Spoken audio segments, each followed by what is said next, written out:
Alarm Fantasy Baseball Podcast. We are doing it live tonight because, as you probably are aware, your phones have been blowing up. The tweets from all the beat writers. The MLB trade deadline has come, and now the MLB trade deadline has gone. We're going to break it all down here for you. I'm Colby Conway at Colby R. Conway on Twitter. And with me, as always, riding shotgun here is Matt Selz. Follow him on Twitter, or excuse me, X, at the Selz Man. So, Matt, how is everything going for you? Because I can tell you I am exhausted.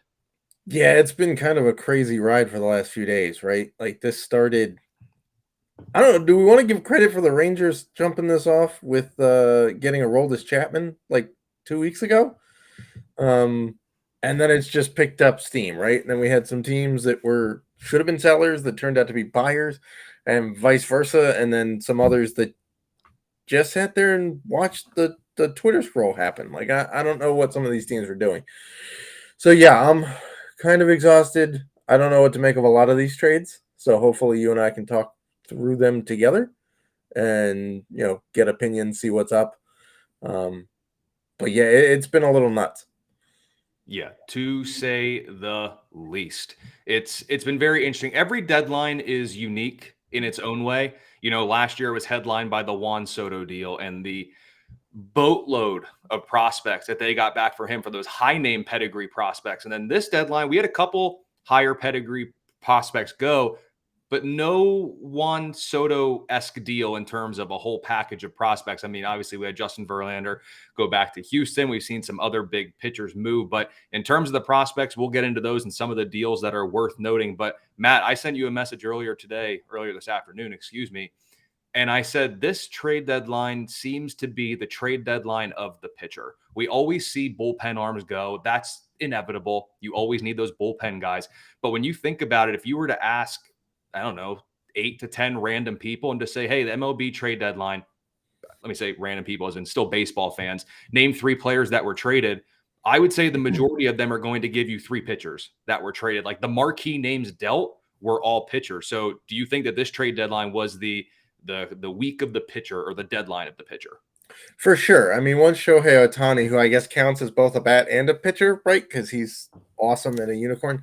Once he was taken off the market, it pretty well became, well, what are the other starting pitchers out there? Nobody was really. I mean, the fact that Jeimer Candelario, who we'll talk about in a minute, was the number 1 bat available at the deadline should tell you something. Now, he's had a remarkable first half with the Nationals. But that should tell you all you need to know. Yeah, Scherzer dealt, Verlander dealt, Lucas Giolito dealt. The Orioles made I don't know if we want to call it a splash here or not, but Jack Flaherty was dealt. Dylan Cease was not. So there's that. Yeah, it's a lot of starting pitching help for teams that needed it. And again, some teams that we thought needed it didn't do anything. Eduardo Rodriguez was tried to be traded, and then he said no to the Dodgers, which I'm getting a real kick out of. But yeah, I mean, it's quite clear that this was the deadline of the ace to bolster your staff for the postseason run.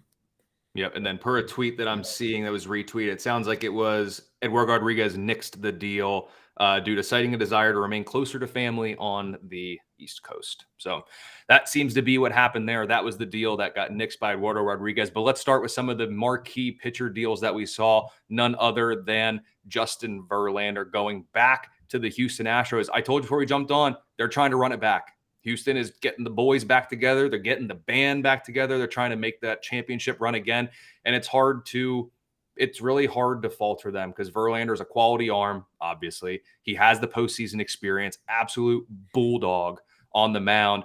And they gave a couple prospects to get him. So what did you make of this deal? At face value, you see a top prospect, I would say, head back over to the Mets in this one. And obviously the Astros get another frontline arm. So now they can go into the rotation with their gaggle of aces that they have on the mound. So what did you make of this Verlander trade? Because you're the one that wrote it up in the fantasy baseball MLB trade deadline tracker that we had going on over at fantasyalarm.com.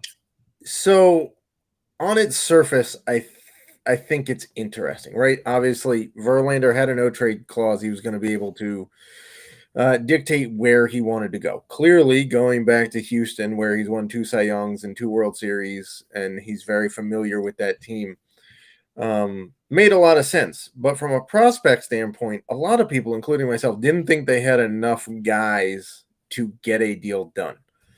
And I'm still not 100% sure that the Dodgers couldn't have topped it. I don't know how far down the road they got. Obviously, Verlander had a no trade clause, so maybe he said, "Yeah, I'm not going to LA, so don't even pay attention to him." The Orioles were supposedly in it for a little bit. Don't know what they offered, but I mean, Drew Gilbert is a top 100 prospect in my book. I think most people agree with that. Ryan Clifford, he's number 3 in the Houston system for me right now. I think they're pretty similar players. They're both going to be decent average guys. We're talking 270 to 280. They're going to be decent pop guys. I think Gilbert has a little bit more pop with like 25 home run upside. I think Clifford a little lower. I would say Gilbert has a little bit more speed as well, like 25 steals, and Clifford doesn't really have that. Clifford is a lefty. Gilbert's a righty, so you get the lefty-righty outfield there. But basically what it comes down to is that Steve Cohen used his money to buy better prospects, is essentially what he did in this deal and the Scherzer deal where he got Ronald Acuna's little brother, who, by the way, is really good. But yeah, it's basically that Steve Cohen used his wallet and said, hey, let's go buy some better prospects. And you got to trust the guys in the room that they know what they're looking at. I don't know 100% that I trust Billy Epler with evaluating talent, considering the fact that he didn't do jack squat for the Angels. Perry Maniason has turned them around quite quickly in like 2 years.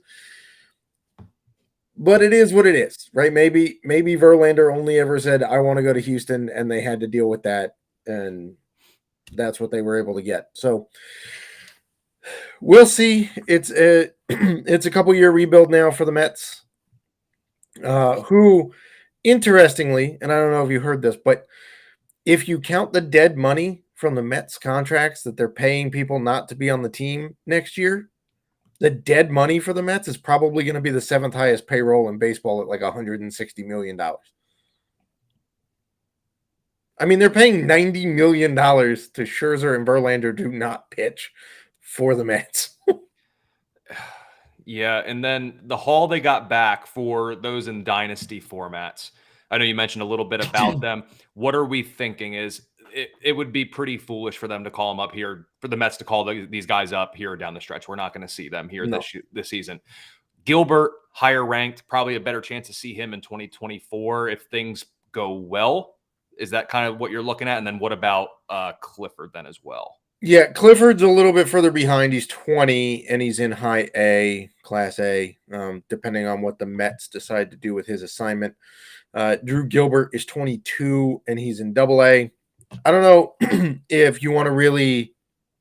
I got into a little bit of a Twitter discussion about this the other day about how people are knocking Drew Gilbert because he's 22 and in double A. Here's the thing. He was drafted in the in the first round of last year's draft out of college. So I don't know what you wanting to do exactly other than be on the Angels track and be Zach Neto. I don't know.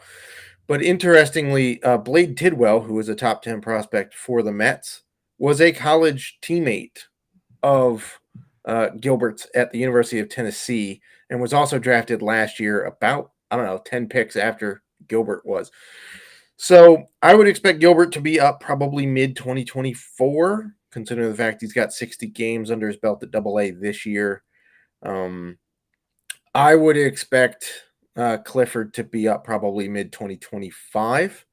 And if we believe what the front office told Max Scherzer before they traded him, that they're gearing up for 25, probably 26, it's a pretty safe bet that we're not going to see a lot of their top prospects until about mid-2024 at best. And obviously, Verlander was one right-handed arm that they dealt, the other being Max Scherzer. He goes to Texas. Texas is not hurting for offense. They could use a couple more arms. And at the deadline, we'll kind of just lump both of the deals that they did in terms of the ones that are notable for their starting rotation. But Scherzer from the Mets and former New York Yankee, a great Jordan Montgomery from the St. Louis Cardinals there. So obviously the Rangers look to bolster that rotation, adding those two guys in.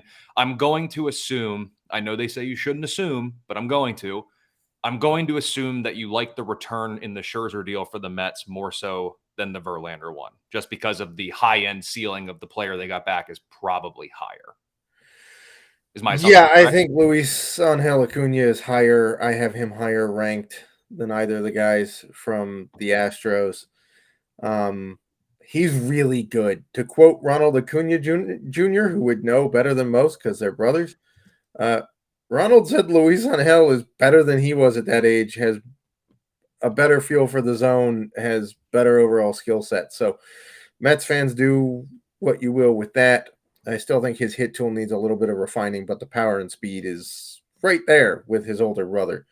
And yeah, as our lovely producer is reminding us, there are some trades that are trickling in. So the Marlins got first baseman Josh Bell.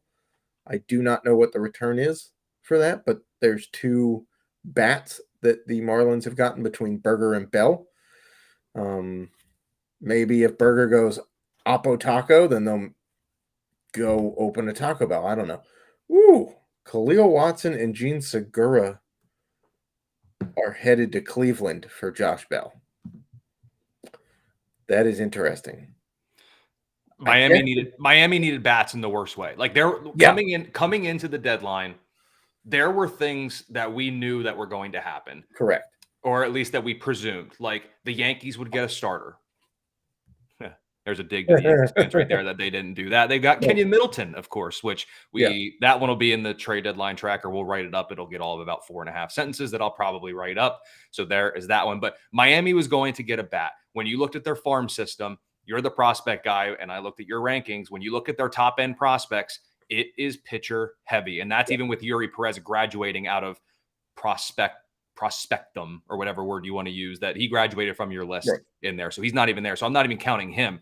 They dealt from a position of strength. Jake Berger's under team control until like 2047. So like that deal makes sense knowing how Miami loves to control their players. And then Josh Bell, I actually wrote about him in I believe it might have been the Fantasy Alarm draft guide that released in the beginning of the year, but his signing could be to turn out one of the better values of the offseason. And it's been okay at best in Cleveland. But I think now with Bell moving, that makes another deal that Cleveland did a little bit more interesting. And maybe we get to see a prospect with some notable pedigree coming up soon. But I want to come back to that in a second because I want to go back to the Jordan Montgomery deal going to Texas. They got, the Cardinals got back a couple of interesting prospects. I actually wrote this one up in the tracker, not you. And when you looked at it, Tekoa Roby's a very interesting guy, just doing a little digging on him. Very, very interesting potential there for him. So to me, I think the Cardinals actually did quite well from Montgomery in that Montgomery deal. But what about the deals, or I should say, what about the prospects that the Cardinals got in that deal? How do you think they fared out trading Montgomery after just getting him at the deadline last year? I think Roby is very interesting. He's been dealing with some injuries in his time, but he's starting to put it together now that he's healthy. Now, looking at ERA for minor leaguers is not what we should be doing, right? So anybody that's sitting there telling you, "Oh, Roby's terrible," he's got a 5.05 ERA this year. Not ideal, but ERA is subjective. It takes into account errors, not errors, defense, ballparks that are all entirely different depending on the league you're in the minors and your team behind you and all that good stuff. So I don't pay attention to that. What I do pay attention to is that he's got a 50-12 strikeout to walk ratio in 46 and a third innings. That's pretty great, right? Anything better than a 3-1 ratio is nice, and he's over 4. Okay, so he's got some nice strikeout stuff. He's getting decent innings. He's made 10 starts this year, 46 and a third innings. So he's better than Kyle Harrison at staying in games, I guess, right? And I completely trust the Cardinals to develop pitching, or basically anybody at this point, because they've had a history of it. So Roby is a very interesting guy. He's got 4 above average pitches in my book. So if he can just stay healthy and get time on the mound, he's gonna be good. And then Thomas Sagasi is an interesting guy too. An infielder who does basically a little bit of everything well. Nothing really sticks out, but he's a Cardinal type guy. He plays a bunch of places and just puts bats on balls and lets things happen, right? He's kind of like a Brendan Donovan type guy who, by the way, underwent season-ending surgery today, or is going to. So I thought that was a pretty decent return for a guy that they picked up for an extra outfielder that the Yankees supposedly tried to trade but couldn't. I don't know. It was very interesting. Actually, I actually wrote that exact thing about the infielder that the Cardinals got back, basically saying he's a max effort kind of player that the team and fans will come to love with time. That was over in the trade deadline tracker that we wrote up. And you talked about staying healthy. Another deal that went down at the deadline, Padres get Garrett Cooper and Sean Reynolds for Ryan Weathers. If Garrett Cooper could stay healthy, he'd be a 30 home run guy. The power's there. It's there. He just can't stay healthy. He's only played more than 100 games twice in his career, but this year he's already at 13 home runs in 82 games. He's got a 426 slug, which would be now a 3 out of the past 4 years. He's above 425 in that department. Now he goes to San Diego. That's a good little offense for him to now be a part of. And I mean, as pitcher friendly as San Diego kind of plays, Miami plays pretty pitcher friendly too. So it's at the worst net neutral in terms of parks. I'd give a slight upgrade, but shout out to Miami for kind of reworking that lineup because they get Jazz Chisholm back. Now they're putting in Josh Bell. They get Jake Berger and his home run or strikeout every at bat. That's just what's going to happen. Yeah, but he's hitting like his on base percentage is like 280, which not great for a dude who's got 25 home runs. But they had to do it. And then with Cleveland trading Josh Bell to the Marlins, this was the trade. Or this now, I think, explains a different trade. So I know we had messaged each other a little bit about it. Aaron Savale goes to Tampa Bay. Yes. And Tampa Bay sends Kyle Manzardo, who's a very, very, very highly regarded prospect. I have him in my top 10 in baseball. Yes.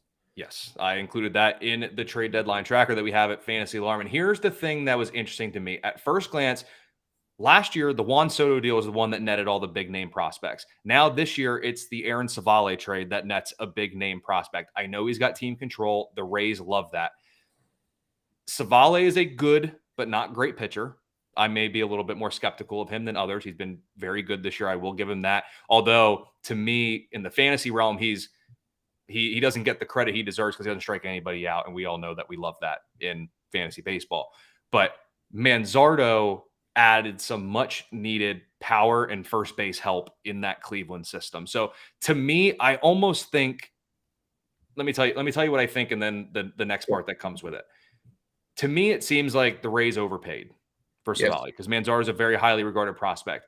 However, if there's anything I've learned over the past couple of years, and I give them crap for it when we do our podcast, and I say, the Rays will Ray. They'll do these weird things. They did the opener. That became more mainstream. The whole Taj Bradley thing so he could learn to pitch on 5 days. That was weird. But all they do is get players and it works, or they trade players that they know aren't going to work, and then they falter in other team systems.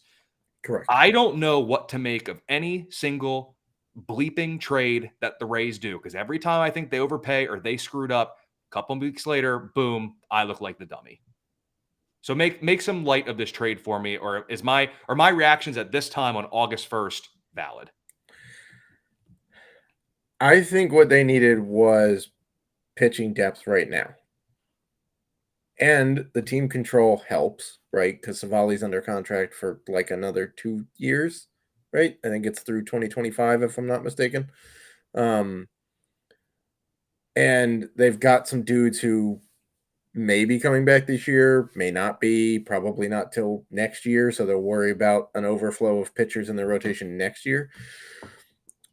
And while Manzardo is great, we all believe he's a very good first base bat, which Cleveland probably needed at this point.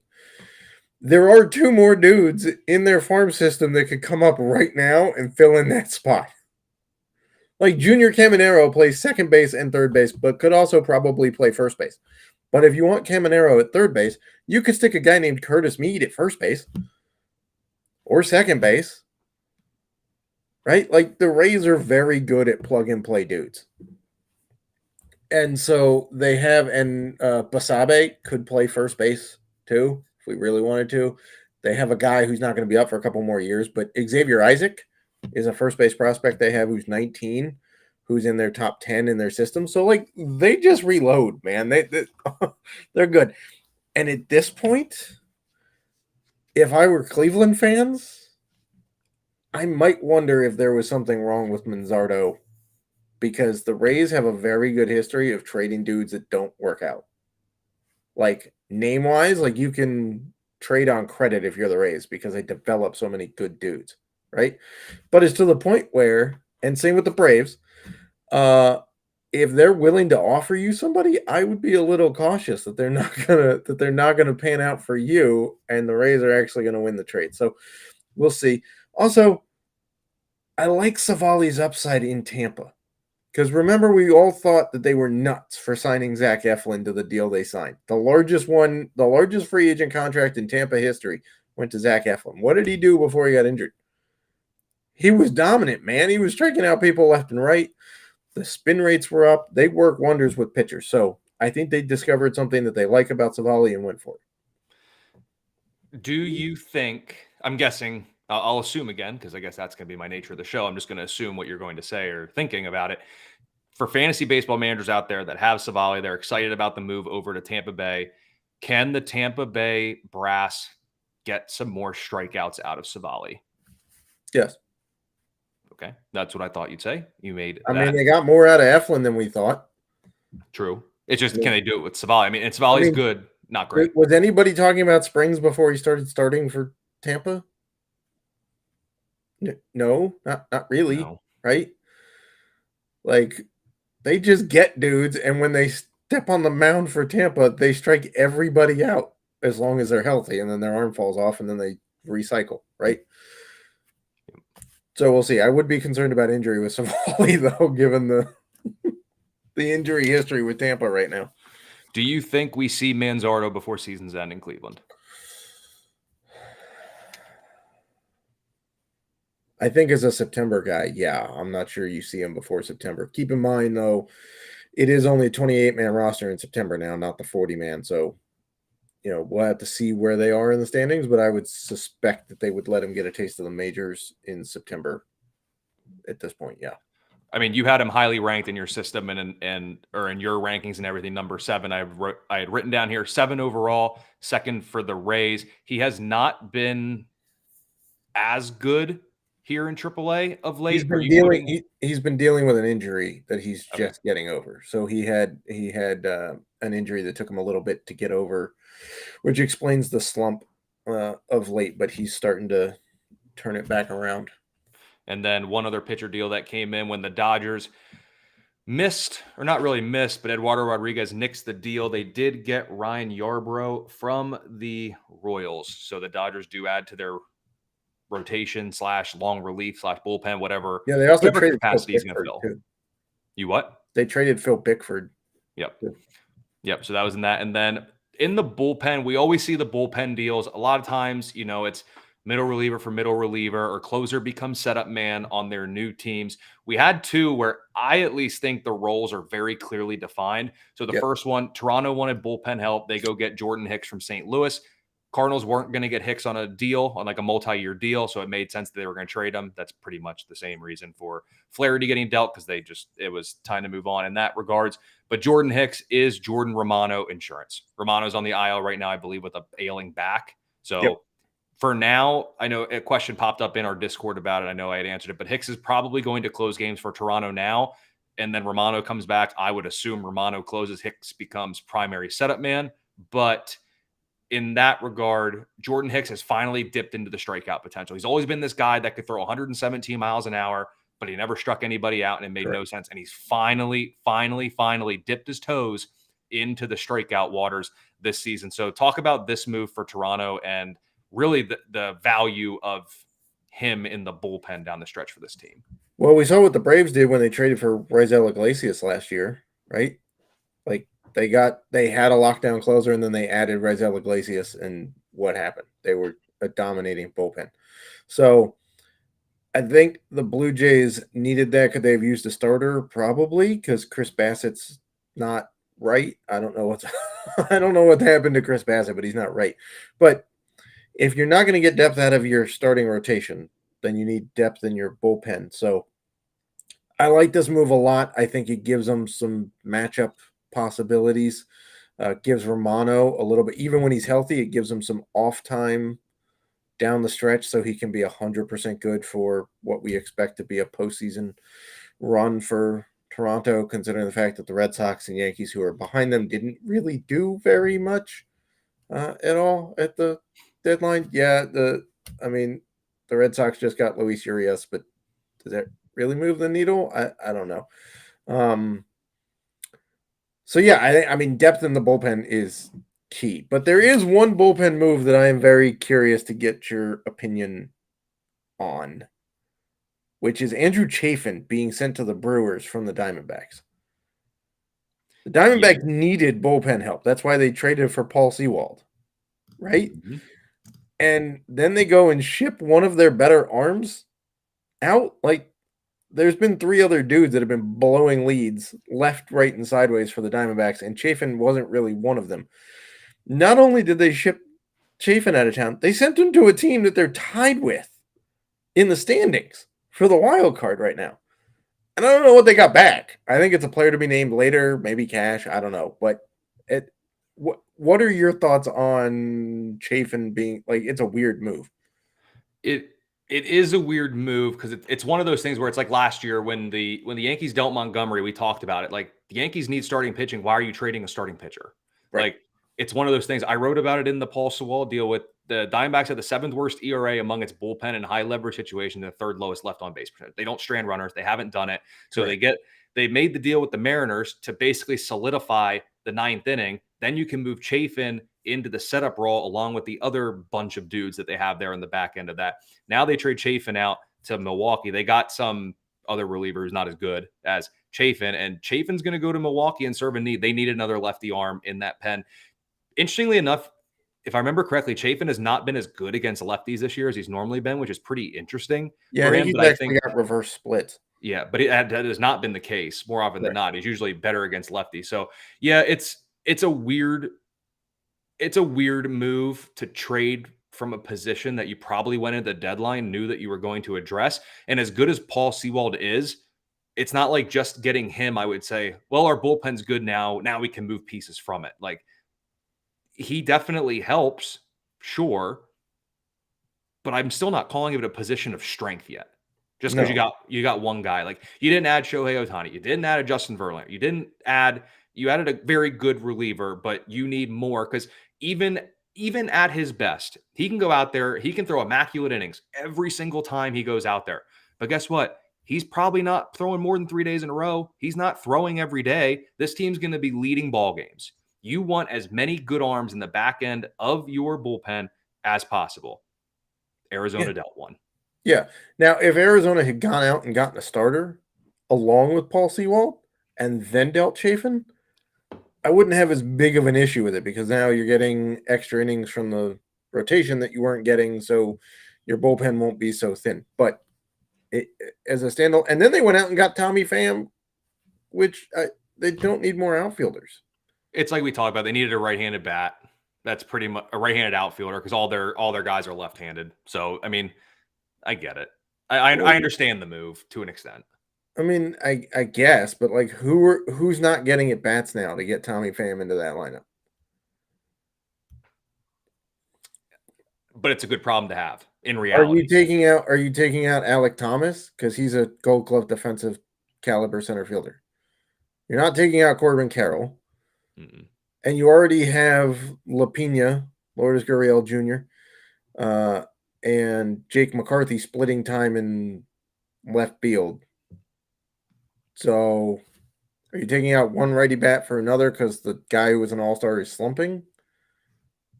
I don't know. It's a confusing trade. That aside from the Paul Sewald move, which was good, and then they backfilled the Josh Rojas need with Jace Peterson.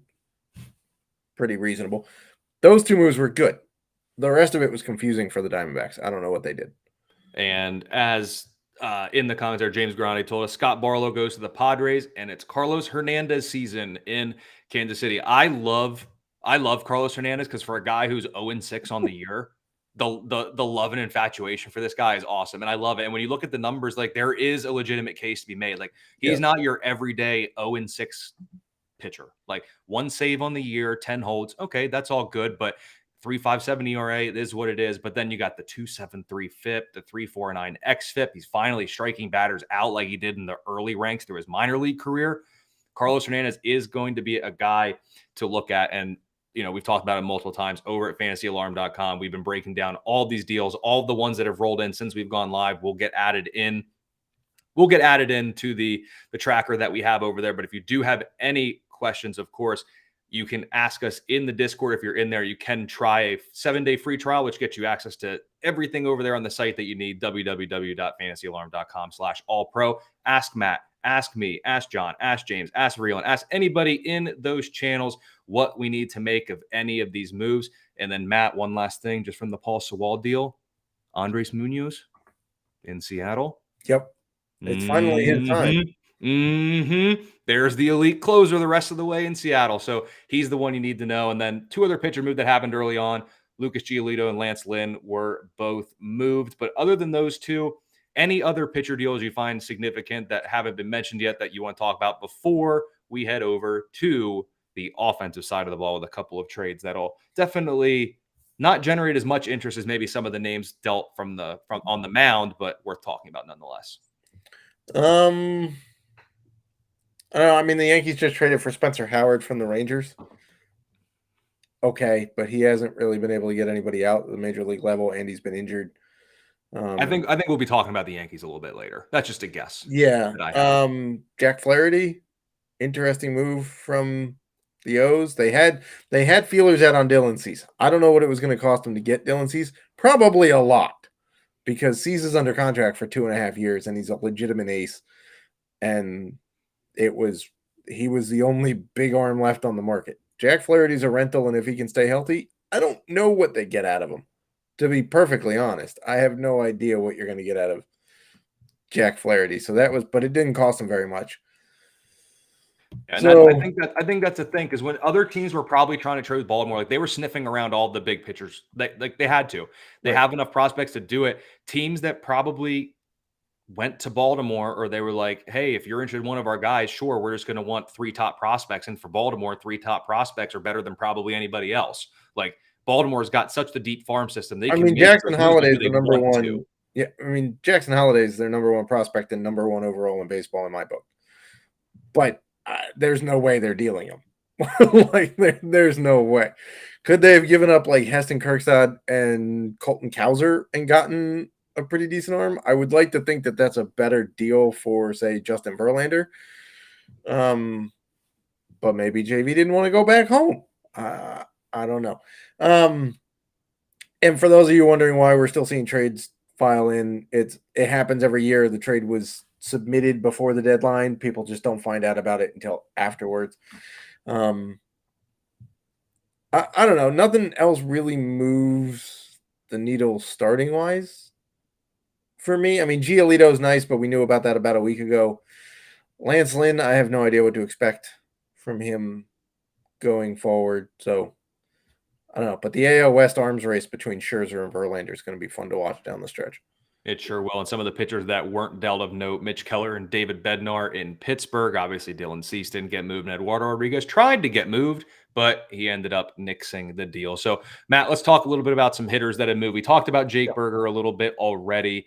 Let's go to the deal with the Cubs, where they got your boy from Washington. So, I saw that you tweeted about this. You welcomed one of the new prospects with a very, very heartfelt tweet, which I love to see. Yeah, his dog liked the tweet. So I've gotten tweets liked by prospects' moms and dogs. I'm on a run here.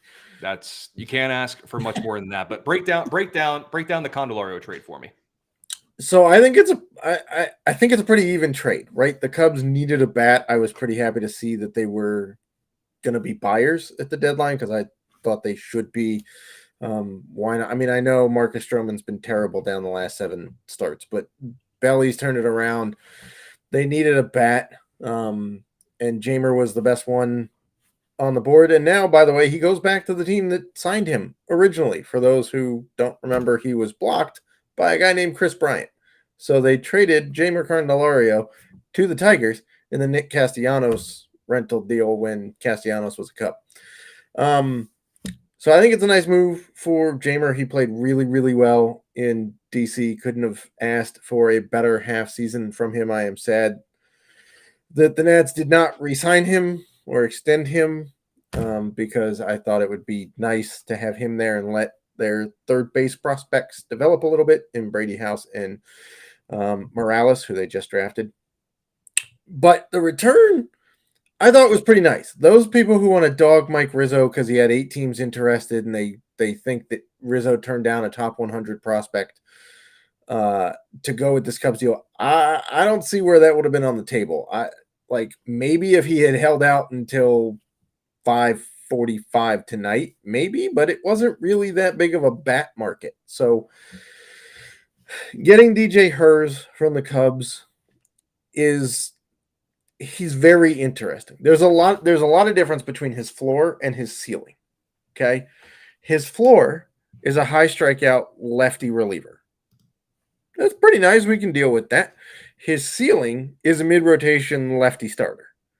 What's holding him up? Control. The dude walks a lot of people. This year, he's walking 5.94 dudes per 9 innings. Not great. He's striking out a ton. He struck out 80 dudes in 59 innings, but he's walked like 38. So that's not great. He's got kind of a wonky crossbody delivery. He sits in the low 90s, which for a lefty is fine as long as it's got movement. You can kind of keep guys off base. He's got an elite changeup. Pretty good slider. The curveball still developing. So we'll see. He's not a finished product. Might have gotten a starter. At least got a high strikeout reliever.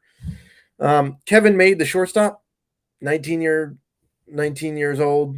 Look, in my opinion, he's a throwback middle infielder. He's going to make some decent contact, not a lot of pop, decent amount of speed, Gold Glove caliber defense, right? So his ceiling is a decent contributor at the bottom of an order who can play very good defense in the middle. His floor is a late inning defensive guy or a second baseman you spell Luis Garcia or whoever you stick there long term. So overall, I think it's a pretty decent return for a rental. I'm happy Lane Thomas did not go. I'm pretty happy Kyle Finnegan's still there. Relievers are kind of iffy to me. May as well keep them if nobody's offering you anything. But overall, I think it's a nice depth move for bolstering the Nats farm system. Just how big of a role can those two play in the Nats rebuild? Like, can they be prominent figures in it and eventually like fantasy assets, or do you think it's more of like I don't think better Kevin Made reality is than going to be a fantasy asset because I don't know where, like, unless he massively improves in power, like, he's not a big dude. He's like 5'9", 160. So getting more power out of him, I mean, he's not Altuve, right? That's not going to happen. Plus, he's technically a shortstop right now, which makes him a little blocked because obviously there's a dude named CJ Abrams there. If you keep Brady House at shortstop, then there's another guy in front of him. But if DJ Hers turns into an actual starter, you can get a high strikeout number 4 starter out of him. Could be fantasy relevant. If he's a high strikeout reliever, I don't think there's a ton of, unless you're in Selz leagues. It's not like they're vital to the rebuild like the guys they got for Soto. And then continuing with the Mets teardown, I guess I can call it. Yeah. Traded Mark Canha to the Milwaukee Brewers. I wrote up in the tracker over there. I said, unfortunately for Milwaukee, he's been better against righties than lefties, which means he's going to fit right in perfectly with his new team. And those that make MLB DFS lineups attack player props on your whatever site you choose, you can continue to run your left-handed pitchers out there against Milwaukee and be fine. So Canha was a guy before the year. I kind of liked him. Cheap power, cheap speed. I thought he'd be a little bit better than what he's been this year with just a 245 average and 381 slug through 89 games, 6 homers, 7 steals. If you play an OBP, he's been better thanks to his willingness to take free passes and see that fourth ball. But outside of that, going to Milwaukee, to me, this is going to be one of those moves where it's going to help the Brewers in reality because they get another quality bat and serviceable outfielder. But for fantasy, it's going to muddy the waters in that outfield. It's going to take at bats for someone. The Brewers added Carlos Santana. He's playing first or DH. Once, they got Owen Miller, they can move him around. Their outfield is chock full of players. Again, this move is good for the Brewers in reality, but for fantasy, it's going to create a headache. Correct.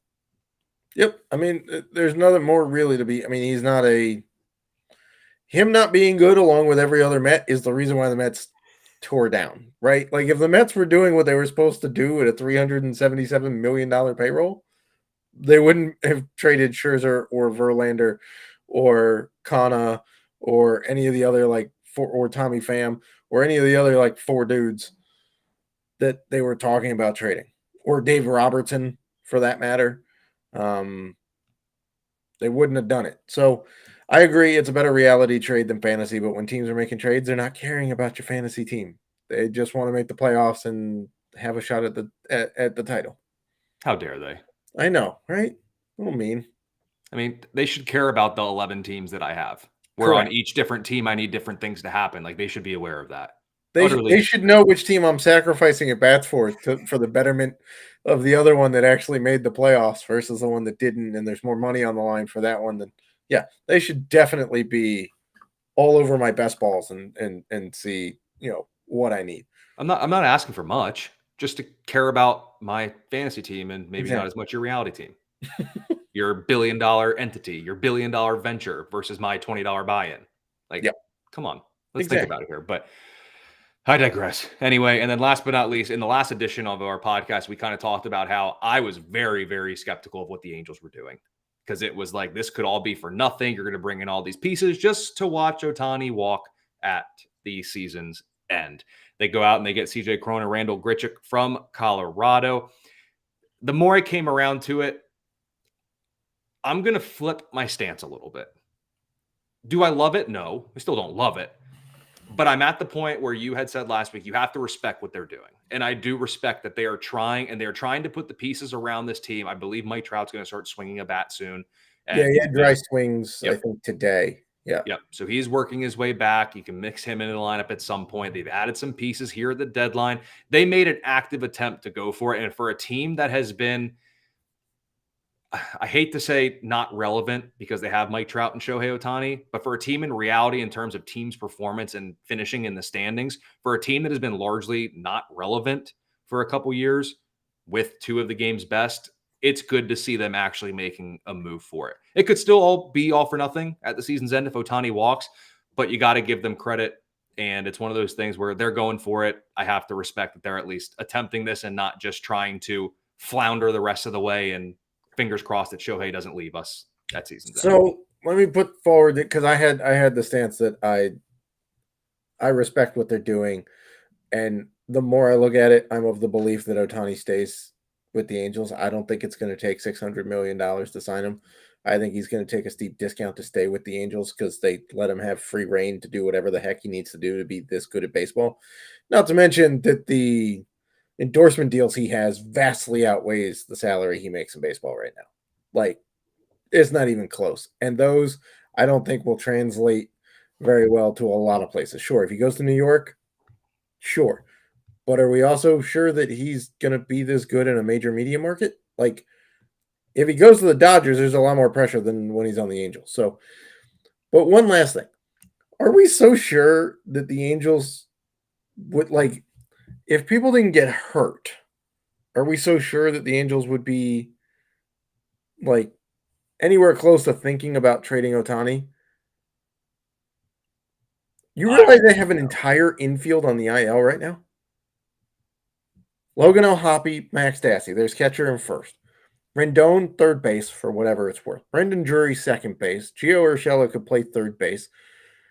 Joe Adell is on the IL. Mike Trout's still there, and now Taylor Ward's got a broken face thanks to Alek Manoah.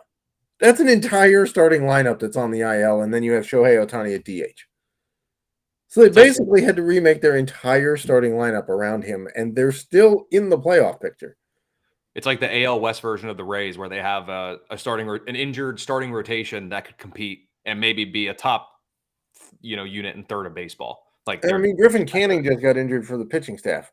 If he wasn't injured, they have 7 starting pitchers between Canning, who's now injured, Otani, Detmers, Tyler Anderson, Chase Selz, Sandoval, and now Lucas Giolito. It's actually not a bad. I mean, they're right. So, like, if this is going to be a headache when they all get healthy in fantasy. it's going to be insane because we don't know where anybody's playing or who's losing. Because, like, when Trout comes back, who are you kicking out of the outfield between Hunter Renfroe, Mickey Moniak, and Randall Grichuk? Yeah, I mean they're gonna be able to platoon. They're gonna platoon with the best of them. I'm guessing that Grichuk and Renfroe platoon probably because I don't think you can take Moniak out of that lineup right now. He's been ridiculous. Yeah. When he cools off, though, he'll be an easy sit against lefties. That'll occur. Right, but like that's if he cools down, though. I guess I don't know if we should assume it. I mean, he was a number one overall good. Yeah. So, yep. So Matt, we got about 10, 15-ish minutes here. We got to do it. Winners and losers here at the MLB Trade Deadline. I will go first with a winner that I have. I'm going back to the Kyle Manzardo deal, and I love what Cleveland did. Getting him, adding him into their system. They have done well in the past, moving pitchers through. They've done fine. I understand health has been an issue. I get it, but it is what it is. But Manzardo is a big-time prospect at a position and with a profile that system desperately needed. This team in 3 years isn't going to care if they have Aaron Savali or not. They're just not. Correct. Let's be honest. He's good. They've got about 4 starting pitchers they could call up and replace Savali. Exactly. And you don't get many chances with a guy like Manzardo. They get to add him in there. I really like, solely from that deal, I really like what Cleveland did at the deadline, mainly because of that trade alone, getting Manzardo in there. Who's a winner at the deadline for you? So this is interesting. I may have to go with Miami at this point. Mm-hmm. Like fixing what they needed, and yes, did they give up Jake Eater? Yeah, that stings. But they just drafted the 2 of the best pitchers in this year's draft. So they've replenished, where Jake Eater was. They still have Yuri Perez down in the minors, who's coming back up. Sixto Sanchez, if he ever stays healthy, he could come up. There's a bunch of dudes. So Miami getting years of control on Jake Burger, who's roughly 2047. Yeah, who's finally healthy after 2 torn Achilles tendons. That's a pretty nice bat. Josh Bell, if he can figure it out this year, has not been great, but then again, everybody in Cleveland sucked this year. That's pretty solidly deep. I mean, the top 6 of their lineup now is Luis Ariz, Jorge Soler, Brian De La Cruz, Jazz Chisholm, Jake Burger, Josh Bell.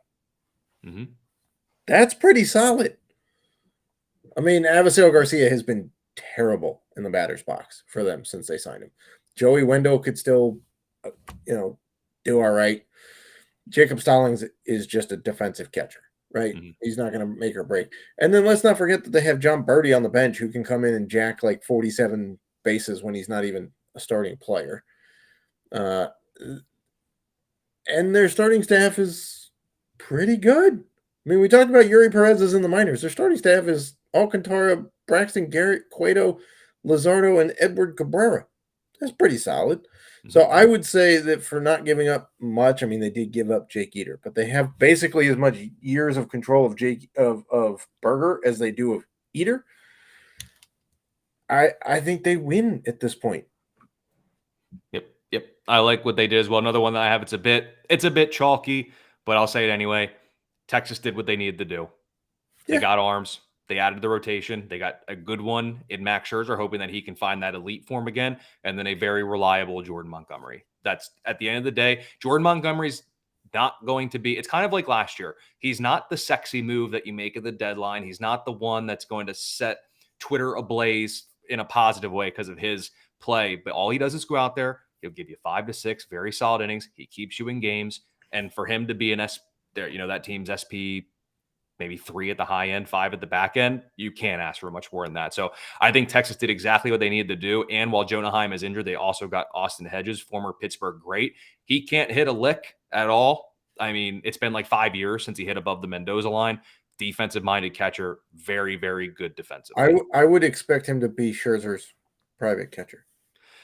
That seems very much in play. So that move has no effect on fantasy, and I mean no effect. No. But in reality, it's very, very very impactful. I guess technically it could impact Scherzer in fantasy. Also, by the way, Luis Angel Acuna only qualifies at short and second, which he wasn't going to play for Texas anyway because they have 2 dudes named Marcus Semien and Corey Seager who are going to be there for a very long time. And if you move him to center field, he's also probably blocked in center field in Texas anyway too. So his path to the major stays the same going to the Mets, which is what I wrote up. Another winner for me. I'll tell you another one because I said it earlier. It's Andres Munoz in Seattle. That one's for the I mean, if we're going with a specific player, massive winner. Oh yeah, we can do whatever we want. Show. If we're going with a specific player, it's certainly Andres Munoz. I think Jamer is a winner because he's going to an offense that better equipped to, help him keep his counting stats up. He gets to play for a team that's in it as opposed to a team that's not. I'm curious to know who your losers are, though, because we could go a bunch of different ways. Well, in the sheet that we had, I had the Orioles written down, but I had to remove them. I don't know if they're necessarily winners per se because if they only getting Jack Flaherty. But I don't know they're losers because if Flaherty works out, then they did what they needed to, and I don't know if they fully needed an ace starter. I don't know. And even if Flaherty doesn't pan out, they made a move that it was of a position that they had to. They had to get another arm. They were going. It didn't cost them anything. So one loser, I have one, but I might save it for you because I'll be nice because that's just kind of my mantra here. But can I say the Reds? Yes. The only thing you do is Sam Mull. That's it. And you had players that are you have prospects that are highly regarded that are blocked. And I understand blocked, and you couldn't pair them to go get a Dylan Cease or Jack Flaherty and give it a shot. Like you couldn't get beat to the punch to Lucas Giolito for goodness sakes. I'm with you. I don't get it. And you could argue like the guy that they gave up, Boyle, I forget his first name, he may end up being better. Yeah. Like maybe not this year, but it's just one of those. I just don't get it. They needed an arm. I understand Hunter Green and Nick Lodolo in theory are coming back from injury. I get it. But for everything that's, I don't want to poo-poo on their parade, but for everything that's gone right for them this year, why not keep doubling down? Go get an arm. This team has not been good for a while. They went from, you and I admittedly had them at the bottom of the NL Central. We did. I'll say it. Yeah. I thought Pittsburgh would be ahead of them. Everything has gone right. Everything has gone right. Double down. Get yourself an arm. I understand they wanted a starter with years of control. I get it. It's what they were looking for. I do not like what the Reds did with their current state of affairs and their lack of activity at the deadline. No thank you for me. Yeah, that NL Central is open for them to go take. And you have Noelvi Marte, who's probably blocked now by like 3 different dudes on the major league roster, right? He's still pretty highly regarded. Cam Collier, probably blocked by a few dudes. Carlos Jorge, also likely blocked by some dudes. So I don't understand. And the rumors were that you could trade Jonathan India. You got 6 dudes you can move, and you didn't move any of them. And I understand that, offense wins you games at Great American Small Park, but that was confounding to me. Not as confounding as my loser, though. But let's hear it. I hope it's the one I got. The hell were you doing, Yankees? Yeah, it's the one. Either sell or buy. Do something. John Heyman, as much as I dislike him and I think he's a shill for the Mets, said the last time the Yankees came into the trade deadline with a record this bad was 2016, and they were the biggest seller at that deadline. They dealt Aroldis Chapman to the Cubs. They dealt Andrew Miller they dealt some other pieces. Like, it was a huge sell-off. And then they wound up winning a little bit at the end of it, and they, got some key pieces. I know that you've now switched to I love, like, that they love their prospects and they want to get under the luxury tax and whatever. But in the meantime, the team sucks. It can't hit. The hitting coach being fired and then hiring the new guy hasn't changed anything. The only team in baseball with fewer hits than the Yankees right now is the Oakland A's. Like, you needed a left fielder. You're telling me you couldn't go get Teoscar Hernandez for nothing? You couldn't go get Tommy Pham for nothing? Like, you needed a pitcher. None of those guys. I don't know. It further cements my belief that Brian Cashman needs to be fired. I don't care that he signed a 4-year extension at the beginning of the season. I think the fact that the Yankees have a winning record right now is, despite what happened yesterday with Domingo Germán being scratched from his start and then being an hour later being deemed healthy enough to go bail them out from a 5-1 deficit and pitch 5 scoreless, whatever the heck that was, and Boone has his weird deals. Cashman needs to be fired. Like, he has no clue what he's doing. He slept through a deadline that could have shaped the team, and the Yankees lost. One reliever? Really? One? Yep. Well, and Spencer Howard too. Spencer Howard and Kenny Middleton. That's what the guy Yankees got. Spencer Howard has a 7.20 ERA in the majors. Hey, I'm just reading the news. That's all I'm doing for you. But yes, I agree. Yankees are losers. Yankees are one of those teams that, like, they're going to sniff around everybody. It's like that person in your fantasy league that sniffs around everybody. Hey, are they available? Hey, are they available? And then they'll never make an offer on them. That's the Yankees mantra. Brian Cashman is atrocious. He's atrocious. He's so bad he made Billy Epler look good. Let's end it on that one. That's a great comment to end it on. Make sure you tweet that. But of course, head over to fantasyalarm.com. We're going to break down all the deals, even the ones we haven't written up yet. We'll get them up on the site over at fantasyalarm.com. Remember, you can go to fantasyalarm.com/all-pro and you can get everything we got over there. All the premium content, DFS, seasonal, and Discord. So you can at Colby Conway, at Matt Selz, ask your questions, at John and Pemba, and ask all of your questions. And so I will have a new top 400 prospects list out tomorrow with prospects on their new teams, new rankings, new team rankings, all that good stuff. Even better. So you'll get that as well. So of course, over on Twitter or X, whatever we're calling it, give me a follow at Colby R. Conway. Matt Selz is at the Selzman, and we will see you later this week with the next edition of the Fantasy Alarm Fantasy Baseball Podcast.